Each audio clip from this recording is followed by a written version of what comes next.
अस्सलाम वालेकुम। Welcome to Technophile. मैं हूं आपका दोस्त ताहिर खान और आज की इस क्लास में हम 5 ऐसे ट्रिक्स पढ़ेंगे जो हमारे काम को बहुत ही आसान बना सकता है। इन 5 ट्रिक्स का इस्तेमाल हम कैसे करेंगे, तो चलिए स्टार्ट करते हैं।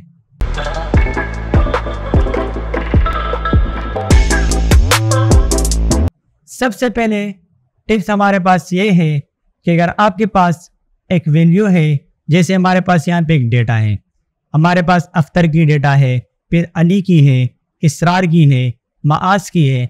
अब मैं चाह रहा हूँ कि अख्तर की वैल्यू यहाँ पे जमा होके मेरे पास आ जाए। इस तरह अली की, इस तरह इसरार की। अगर हमारे पास बहुत सारी डेटा होगी, हम ऐसा ट्रिक सीखेंगे जैसे हम वो अप्लाई करेंगे और ड्रैग करेंगे तो वो हमारे पास सबकी वैल्यू जमा होके आ जाएगी। तो सबसे पहले ट्रिक्स का स्टार्ट ले लेते हैं। आपने यहाँ पे टाइप करना है is equal if break start first cell select. जैसे मैंने अख्तर के सेल को सेलेक्ट किया, अगर ये सेल बराबर हो इससे ऊपर वाले का, तो हमें खाली सेल का जवाब दो, double comma single comma. Otherwise इसको करो सम इफ ब्रेक स्टार्ट और आपने सम इफ का पूरा कॉलम सेलेक्ट करना है, फिर कोमा नेम वाला सेल सेलेक्ट करना है, कोमा, और जो कॉलम आपने जमा करना है वो कॉलम सेलेक्ट करके ब्रैकेट ऑफ करके आपने इंटर करना है। जैसे ही आप इंटर करोगे उसकी वैल्यू जमा होकर आपके पास आ जाएगी। अब अख्तर की जो वैल्यू है वो जमा होकर आपके पास यहाँ पे आ गई। अब मुझे अली की वैल्यू यहाँ पे जमा करनी है, इसरार की वैल्यू यहाँ पे जमा करनी है और मास की वैल्यू यहाँ पे जमा करनी है। तो दोबारा फार्मूला डालने की जरूरत नहीं है, बस आप यहाँ से इसको नीचे ड्रैग करो। जैसे ही ड्रैग करोगे ये खुद ब खुद नीचे जमा होके आपके पास आ जाएगी। अब यहाँ पे हमारे पास इस सेल में फार्मूला अब भी है, लेकिन ये सेल हमें ब्लैंक दिख रहा है। अगर आपने ऐसा सेल देखना हो कि ये हमारे पास ब्लैंक है या ब्लैंक नहीं है, तो उसके लिए आपने फार्मूला अप्लाई करना है इज इक्वल इस ब्लैंक ब्रेक स्टार्ट। अब मैं देखना चाह रहा हूं कि ये सेल ब्लैंक है कि ब्लैंक नहीं है, ब्रैकेट ऑफ। ये कह रहा है फॉल्स। फॉल्स का मतलब ये है कि ये सेल ब्लैंक नहीं है।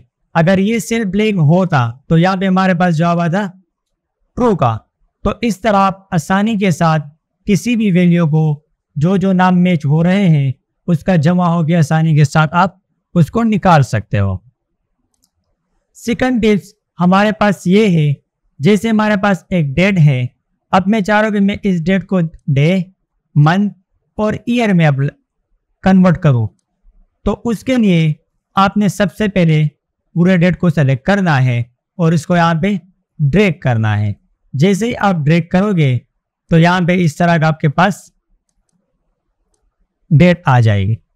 जस्ट आपने पूरे कॉलम को सेलेक्ट करना है और आपने प्रेस करना है Ctrl+1। जैसे ही आप Ctrl+1 प्रेस करोगे आपके पास फॉर्मेट सेल ओपन हो जाएगा। कस्टम में जाके आप यहाँ पे टाइप करो 4 दफ़ा D, 1 2 3 4 और ओके करो। जैसे ही ओके करोगे आपके पास यहाँ पे दिनों के नाम आ जाएंगे। फिर इस तरह अगर आपको मंथ के नाम चाहिए तो यहाँ पे पूरे कॉलम को सेलेक्ट करो, Ctrl+1 प्रेस करना है, फिर आपने कस्टम में जाना है और यहाँ पे आपने प्रेस करना है 4 दफ़ा M, 1 2 3 4 और ओके करना है। तो यहाँ पे महीने की नाम आ जाएगी। फिर अगर आपने ईयर को कन्वर्ट करना है तो पूरे कॉलम को सेलेक्ट करो, Ctrl+1 प्रेस करना है और कस्टम में जाके M की जगह यहाँ पे लिखो 4 दफ़ा Y, 1 2 3 4 ओके करो तो आपके पास यहाँ पे ईयर भी आ जाएगी। तो इस तरह आप अपनी डेट को डे, मंथ और ईयर में कन्वर्ट कर सकते हो। इसके बाद हमारे पास है, अगर आप एक कंपनी में काम कर रहे हो, जैसे मैं एक कंपनी में काम कर रहा हूँ, वहाँ पे हमारे पास 1000 बंदे हैं या 2000 बंदे हैं। अब उसका हमारे पास फर्स्ट नाम और लास्ट नेम हमारे पास है, लेकिन यहाँ पे मुझे उसका फुल नेम भी चाहिए। तो अगर मैं यहाँ पे इसको देख के ये लिखूंगा और फिर यहाँ पे ये लिखूंगा तो ये हमारे पास वो टाइम ज़ाया होगा। और कम से कम 1000 बंदे हैं तो वो इसमें हमारे पास वो टाइम लगेगा। अगर आप ये ट्रिक इस्तेमाल करोगे तो ये काम आप सेकंडों में कर सकते हो।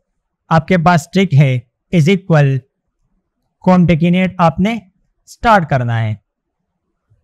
फर्स्ट सेल सेलेक्ट करके आपने कोमा लगाना है। अगर आप डायरेक्ट सेकंड सेल सेलेक्ट करोगे, ब्रैकेट ऑफ करोगे, तो यहाँ पे आपके पास दो नाम तो एक साथ हो जाएंगे लेकिन बीच में स्पेस नहीं आएगा, जिससे ये सही नहीं दिख रहा। तो उसके लिए आपने दोबारा वही फंक्शन अप्लाई करना है और आपने फर्स्ट नेम सेलेक्ट करके कोमा लगाना है और फिर डबल इन्वर्टेड कोमास में आपने बीच में स्पेस देना है। Double inverted commas, comma, last name select, bracket off और इंटर। जैसे आप करोगे यहाँ पे आपके पास बीच में स्पेस आ जाएगा और यहाँ पे इसको नीचे ड्रैग करो। जैसे नीचे ड्रैग करोगे आपके पास सारे नाम आ जाएंगे। अब इसका हमारे पास एक दूसरा तरीका भी है। एक तरीका तो हमारे पास फंक्शन का है इज इक्वल कॉन्टेकिनेट। दूसरा हमारे पास है कि आपने यहाँ पे प्रेस करना है is equal first name select और आपने डायरेक्ट साइन डालना है एन का। और अगर आपको बीच में स्पेस चाहिए तो डबल इन्वर्टेड कोमास के बीच में स्पेस देके दोबारा एन का साइन डालना है और लास्ट नाम सेलेक्ट करके इंटर करना है। जैसे आप इंटर करोगे यहाँ पे आपके पास फर्स्ट नेम और लास्ट नेम एक ही सेल में आ जाएगा और इसको आप नीचे ड्रैग कर सकते हो। जैसे ही ड्रैग करोगे सारे नाम आपके पास आ जाएंगे। तो ये था हमारे पास थर्ड वाला ट्रिक। फिर हमारे पास यहाँ पे एक और ट्रिक्स है लास्ट। जैसे हमने यहाँ पे तो सीख लिया कि हम किसी भी वैल्यू को जमा कर सकते हैं फंक्शन के ज़रिए, लेकिन अगर आपने इस वैल्यू को जमा करना है और इसका टोटल मुझे इसके बॉटम में चाहिए, तो इसके लिए फिर क्या करेंगे? सबसे पहले आपने डेटा को सेलेक्ट करना है और आपने जाना है डेटा टैब में और यहाँ पे हमारे पास एक ऑप्शन आता है सब टोटल का। आपने करना है सब टोटल। अब मैं जमा कर रहा हूँ एक्सपेंस को और मैं इसको कर रहा हूँ सम का मतलब जमा करना। इसको आप सम भी कर सकते हो, इसको आप मल्टीप्लाई भी कर सकते हो, इसको आप माइनस भी कर सकते हो। जो आप करना चाहो आप उसको कर सकते हो। अब मुझे इसको नीचे चाहिए तो इसको मैंने कहा समरी बिलो डेटा, मुझे इसकी नीचे डेटा चाहिए। अगर मैं समरी बिलो डेटा से चेक हटाऊंगा तो ये वैल्यू उसके ऊपर जमा होगी। नीचे चाहिए तो नीचे चेक लगा के ओके करना है।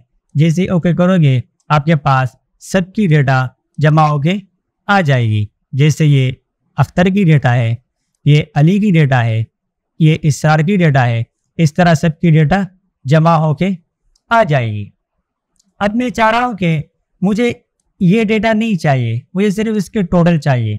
तो यहाँ से आप इसका माइनस साइन प्रेस करते जाओ। जैसे आप माइनस साइन प्रेस करते जाओगे ये डेटा हाइड होती जाएगी और जो टोटल है वो आपके पास यहाँ पे आ जाएगी।